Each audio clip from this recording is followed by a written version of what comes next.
Supported programming languages, چونکہ ہم elastic search کو دیکھ رہے ہیں، الاسٹک سرچ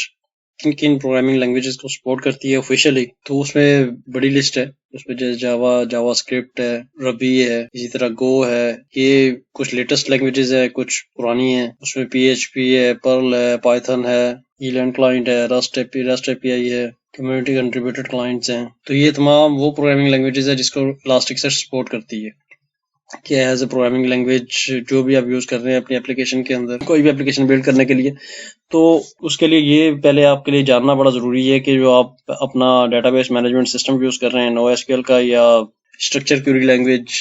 کے حوالے سے اسٹرکچر ڈیٹا بیس کا کوئی بھی ڈیٹا بیس سسٹم یوز کر رہے ہیں تو وہ کن کن پروگرامنگ لینگویج کو سپورٹ کرتا ہے. تو اس لیے اس چیز کا جو ہے نا پراپر نالج ہونا بڑا ضروری ہے کہ آپ کو اس کے اڈاپٹرز جو ہے نا پراپرلی لائبریریز پراپرلی اویلیبل ہو جائیں، آپ اپنی اپلیکیشن کے اندر اسے آرام سے جو ہے نا یوٹیلائز کر سکیں.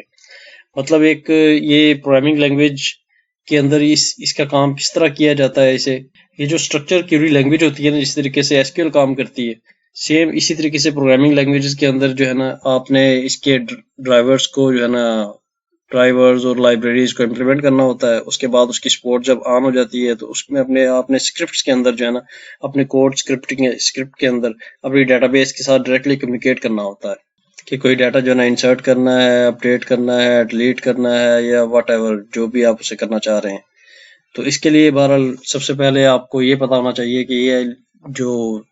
جس لینگویج کے اندر آپ کام کر رہے ہیں، جس لینگویج کے اندر آپ نے اپنے اپلیکیشن کو بلڈ کیا ہوا ہے، وہ لینگویج پراپرلی آپ کی ڈیٹا بیس مینجمنٹ سسٹم کو سپورٹ کرتی ہے، تاکہ جو ہے نا ان کا دونوں کا جو آپس میں جو سپورٹ ہے وہ ہوگی تو آپ اپنی اپلیکیشن کے اندر اسے امپلیمنٹ کر سکیں گے اور اسے فردر جو ہے نا کام کر سکتے ہیں. ادروائز جو ہے نا اسے ایز اے تھرڈ پارٹی تو آپ اسے استعمال کر ہی سکتے ہیں اس کی آفیشیل جو کیوری لینگویج ہوتی ہے اس کے تھرو، لیکن کیونکہ آپ نے اپلیکیشن اینڈ یوزر کے تھرو جو آپریشنز کرنے ہوتے ہیں تو اس لیے آپ کو یہ پتا ہونا ضروری ہے کہ آپ کی جو لینگویج ہے وہ اس ڈیٹا بیس مینجمنٹ سسٹم کے ساتھ پراپرلی میپ کرتی ہے یا نہیں کرتی، یا اس کے ڈرائیورز کے کون سے ورژن اس وقت مارکیٹ میں اویلیبل ہے.